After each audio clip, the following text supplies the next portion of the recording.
It's just it's such a crazy thing to think that you won't have access to it and other people do. That's insane. Or like your kids, won't have you around for as long because you don't have the money, or they don't have the money to do that. That really, like, at a deep level, impacts people. Yeah.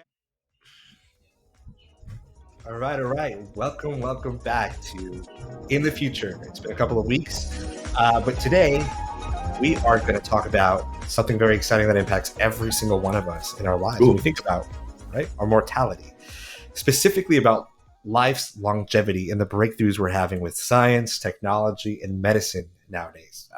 I go on Reddit, dude. I go on Reddit and I see, go to the news section. Again, not saying this is the most valid place to get your news, but I'm always seeing scientific breakthrough on aging, extending human life.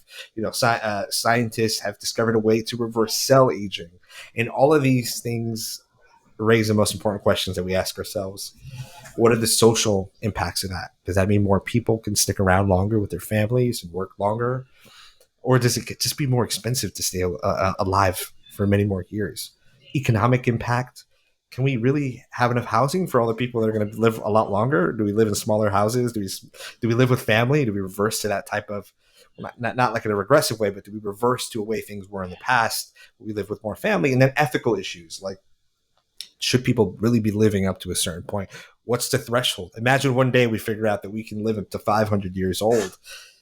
Shouldn't we allow resources and space to be allowed for the newer, younger generation to be able to enjoy? And for that last point, Max, think about like the relationship between Gen Z and boomers today, where it's like the boomers have control of most of the wealth, maybe some millennials, elder millennials, but ultimately have control and influence around the world, especially with our presidents, as we've seen. And a lot of Gen Z feeling like they've been really handed an unfair hand of cards that they need to deal with. I would imagine that could exponentially get worse if we've got people living for many, many centuries. So something to think of. Obviously, that's far future. But yeah, just wanted to put that out there and get your initial thoughts on longevity as a whole as we're making progress with it. Why can't all these people that you're concerned about taking up space and land on Earth, why can't they live on Mars? They could. I mean, they could probably even still live on Earth. Mars Can is they just live, or can they live virtually? yeah. I mean, that's probably where we may be headed to. I think we've discussed something similar to that, where we're like, Where everyone's just like living in a warehouse plugged in, and they're living in a world where there's enough room for everyone. Matrix, right? Exactly. I mean, imagine once we make scientific breakthroughs or technological breakthroughs on VR feeling real, right? Your brain's tricked into thinking and feeling sensations, physical sensations. You're plugged up to getting all your nutrition. Potentially, I mean, that could allow us to then live in a world a lot longer, but then in a technological world like that I wonder, like, do we want to live that long in just these virtual worlds? Will our lifestyles just be more hedonistic at that point too, right? It's just, I'm just staying alive a lot longer. It's just about pleasure, right? Just watching shows and games and, romance end to end, nonstop. Yeah, I think to your point, man. Could they live in Mars? Maybe, yeah. But that's another thread that we have to work on for us to get there. Yeah, all excellent points. To me, the fascinating thing about longevity is, does everyone have access to it? Mm-hmm. Of course not, No. right? Because longevity will cost money. Like today, everyone has access to, like the moisturizer, like CeraVe, I think it's called. CeraVe, yeah. So Yeah, like, and so like serum. that's, yeah, and that's, so like that's serum, right? It's accessible to the masses for the most part, and okay, you can, kind of like remove your blemishes and whatnot. What's kind of interesting is, if you think historically about the wealth gap, like rich and poor, and also like the middle class. Even if we just focus on the middle class, back in the day, if you were, working a blue collar job, you could afford a house. If you were rich, you just had a better house. Mm-hmm. Today, it's sort of that's sort of gone, right? Today, if you're middle class, can you afford a house at 7%? I don't know. That's a huge concern for Gen Z. It's a huge concern for millennials, right? Like, It is, yeah. People in their 30s, technically, historically, would be buying a house, would be raising families there, and so like that gap between the rich and the poor, and even the middle class, has gotten wider over the Yep. years. And right before this, like I got off the Peloton, right? Because that's still the thing that raises the odds of your longevity today. Whether you're rich, poor, middle class, or anywhere in between, you have to put in the effort to do cardio, to lower your cholesterol, to take in the correct nutrients and Yep. not eat crap.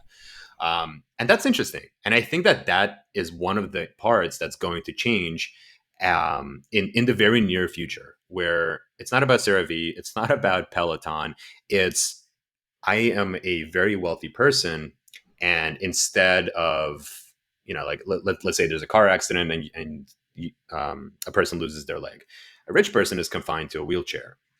I'm sorry, the opposite. A poor Poor person person. after an accident is confined to a wheelchair. They're missing a leg. In that same instance, a rich person will just have a $50,000 bionic leg attached to them. Maybe they can even run faster. Maybe it's a plus now, right? And so like those examples, I find really fascinating and kind of revealing about where we're going in the future. What do you think?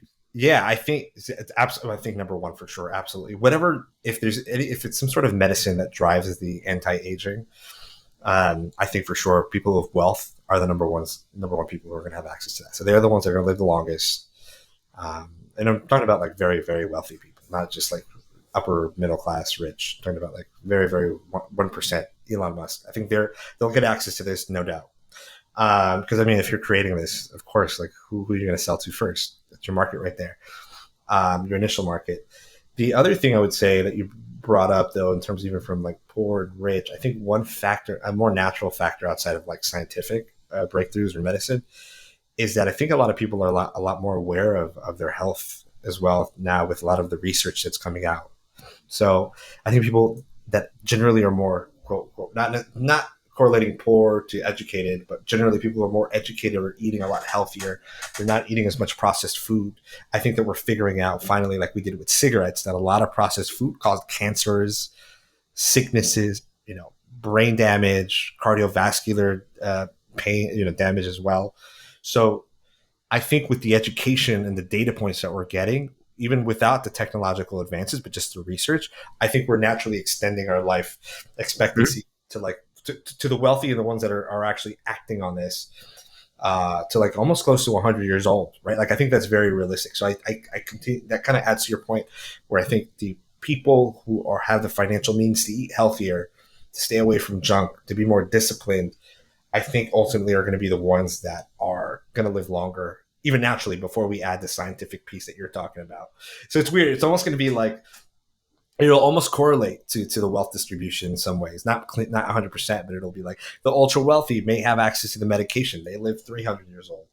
The upper middle class has access to like a kind of like the middle tier medicine, can live Mm-hmm. up to like 150, and then you've got the middle class that who's a little bit more educated can live to 100, and then the poor who don't care eat McDonald's. Not that they don't care, that's a bad way to put it, but like they didn't do the research and don't act on it because they're not aware of it. They eat the McDonald's still, the potato chips, and just kind of live the life expectancies that we see now, right? Smoking cigarettes, and they pass away at the age of 70 or 80 with like some sort of heart disease. So that's what I can imagine this distribution correlating. It'll be interesting.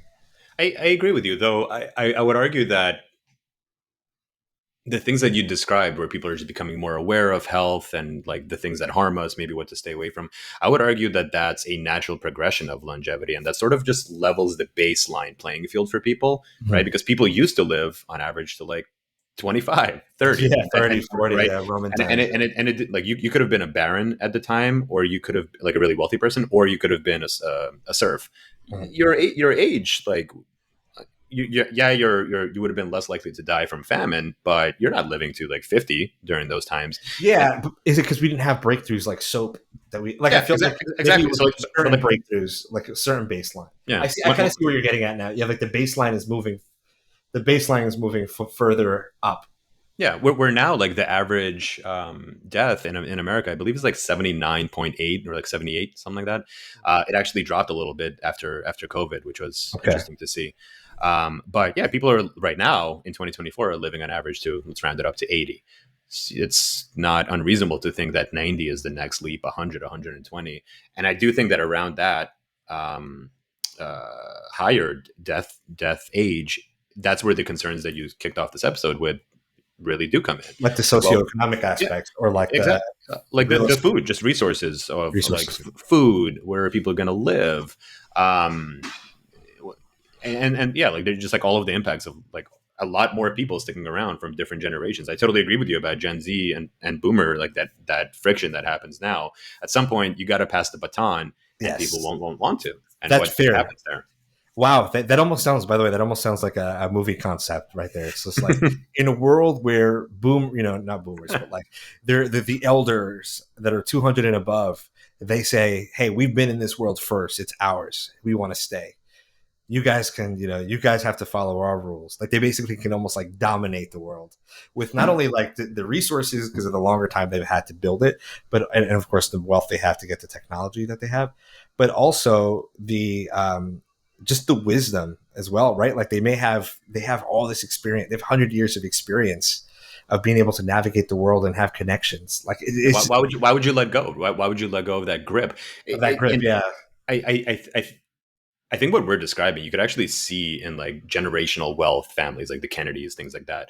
Like, why would they ever give up that wealth? It's like, no, it just gets transferred from generation to generation. The only thing that's going to change in the future is, well, one of those Kennedys could live to 300 years old, and he would not give any of that power to his children. Why would he? What were you going to say? Off top, I just wanted to point out that the Vanderbilts. You heard of the Vanderbilts? Yeah, of course. They're one example that lost. Yes. Mm-hmm. Yeah, they're one example that lost all of their wealth. And I think actually, do you know Anderson Cooper? He's the first one to actually make it after 3 generations. After 3 generations, yeah. Where did I learn that? It's probably a video you sent me. I feel like I I'm learned not that. sure. Yeah. I'm not sure. I actually read that. Or I didn't read that. I heard it. I think I heard it in another podcast a couple of weeks ago, where the Vanderbilts built up all of this wealth, and then over the next 3 generations, his children completely destroyed it. And then I think Anderson's mom was the last Vanderbilt, and then Anderson Cooper obviously didn't take the last name, and he's the first like self-made after the original Vanderbilt. After them, But yeah. and it's like, okay, you could argue, like you could say he didn't have the Vanderbilt last name. I'm sure his He had mom doors open to him. had doors open to him. Absolutely. So yeah, this is very interesting. I remember as a kid, I saw this movie, maybe as a teenager, and it was like a race against time, where if you didn't poor people essentially had to like do something to earn more time, to earn that longevity. And I can't remember what it was, but the concept rings true to this conversation. I think that's going to be the future, man, where like if you want to live longer, you have to either get access to that wealth, or you have to commit some kind of acts or like, know someone to be able to do those things. And we could think of the examples today, like if I have a heart attack, and I have money, I can get my heart replaced, right? A lot of poor people will never get on that donor list. If you need a kidney replaced, a lot of people will never, like, how do you jump to the front of that line? There's so many people on it, and we don't have enough donors in this country. I also think that's something that's going to change in the future. I think that printing organs is going to be like a huge breakthrough. Yeah, 3D printing. Yeah, that will result in like longevity and the consequences that come as a result of that.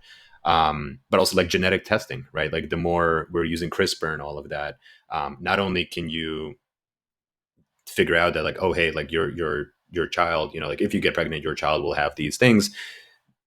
We can remove them potentially. We can make that child, not have the diseases that are very likely to kill them. Or as an adult, if you have money, you can pay to get rid of the cancer completely. That's not completely unimaginable. Oh, 100%. And I think we're going to get there for sure. Something that crossed my mind as you're saying this with all like the 3D print, as this grows, like multiplies,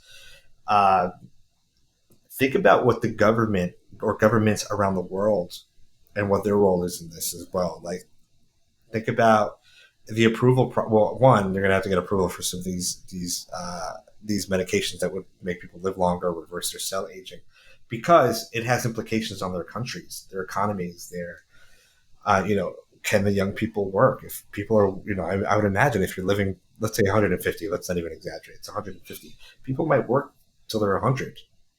Maybe, I don't know. Or how do we keep them alive too, right? Like, it's like, is it Social Security going to keep this top heavy society up and running, or how else would they make income to support that? So I think governments will have to go in there and say like, oh no, like you can have this medication, but you need to be able to. Maybe they're like, you need enough money in the bank because you're not going to be working, and we're not going. You can't be like a homeless 130-year-old. You don't support that, or unhoused. Sorry, something like this, right? Mhm. What are your thoughts on that? Like, can you see the government coming in there and being rigorous about releasing this type of medication? I mean, I think the government likes to have their hand in everything if they can.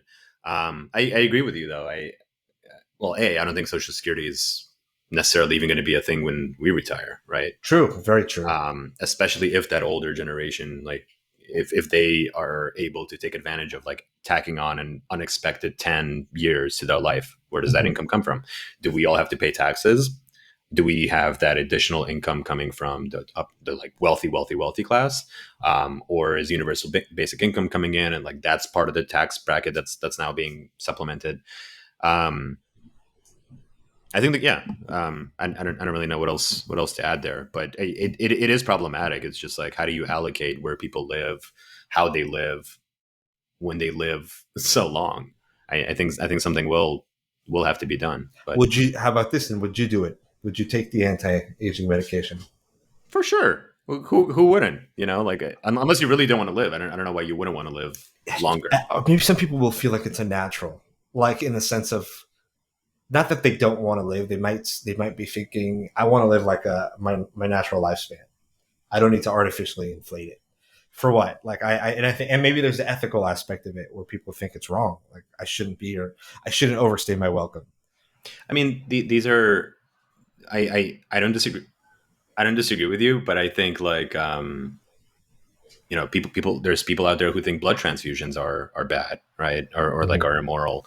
I think it's a huge spectrum.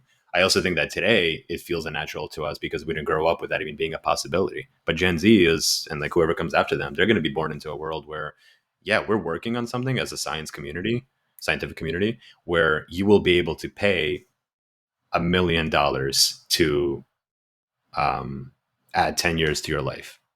Who wouldn't start saving for that from a really young age? But Whose then you parents? blow it. Then You could, or it goes into a trust or anything like that. But you're like, whose right. You're right. parents wouldn't support that for their child, right? I think like retirement programs are gonna shift drastically. I also That's go ahead. funny. I was going to say, as a dad, it's very funny because yes, of course, I would do the longer lifespan for myself, so I could spend more time with my daughter. But like at the same Mhm. time, when you said as a parent, who wouldn't do that for their kids? I would be even more motivated to do it for her than I would even do it for just myself. Like I'd be like, you know what? Like I would want her to have the option to do it, to Yeah, have that opportunity yeah. if need be. So you're absolutely right. That's something that would drive somebody to especially parents to go ahead and do for their kids.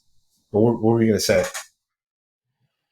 I can't remember now, but it's interesting. Like seeing, I was showing it before we started recording. Like Brian Johnson, right? Like that Mhm. tech billionaire Ugh. who's just like completely using himself as a guinea pig, to really work on like to test the questions that people don't really want to test at the moment about, well, what can we afford today, but also think about how many more people in that tax bracket are working on the same things, and think about just like the investments that are going into this. I don't think we've quite hit it at all yet. I think when like venture capital starts supporting this industry of like longevity, which is sort of ticking off now, that's when the real like science is going to start working through, and like all of these questions that you're asking about, like the morality, the scarcity, um, what like the politics of it, that's all going to come into play, and it's going to create a lot of opportunities as usual. It's going to Mhm. create, more importantly though, an even wider wealth gap in society. And it's one of those things where maybe to us it feels like something that has it's so unprecedented, like Yeah. that drastic of a change in wealth. But man, that's like when you talk about life itself, it's just such a crazy thing to think that you won't have access to it and other people do. That's insane. Or like your kids, won't have you around for as long because you don't have the money, or they don't have the money to do that. That really like at a deep level impacts people. Dude, yeah, I didn't even consider that. There's a psychological impact to it. Like, how many people? Which, by the way, in our which can be a reflection of our own time. But how many people in the future will be like, I'm such a failure. I was not able to get my family the longer lifespan medicine. Like that, just like it's like the new version. It might be like the future version of Keeping Up with the Jones. Mm-hmm. You know, just like everybody should try to attain that, and I didn't, and I wasn't able to do it. Man, I'm not a good father or whatnot. Because if you think about it, like from a different lens, by the way, not to get too left field, like if you were to show people from like the 1900s our lives, or late 1800s, or 100 years ago our lives, they would be like, their minds would be blown at like everything that we live luxurious lives. Everybody, even like the most, at least in America, right, or like most first world countries, everybody, even the poorest, have luxurious lives compared to like the 1900s. And like people, how many people do you know now feel like failures if they don't have A, B, or C? I don't have a car. I don't have a house. I don't have the job that everybody else does. Yet you still have access to ordering, magically having food appear at your house. You have access to information at your fingertips, even more now with AI.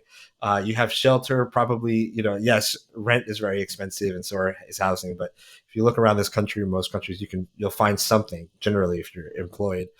And my point being is just like that psychological shift, that treadmill will further be applied when we live longer and need to accomplish more, probably more milestones. And to your point, hey, I didn't get that medicine, just as that as a baseline. I didn't get the medicine to live to 250 for my family. Like I'm a loser. I'm a societal loser. I didn't make it. It's crazy. It's going to be crazy. And who knows how many other milestones we'll add, by the way. Think about the other implications of living to like 150 or 200.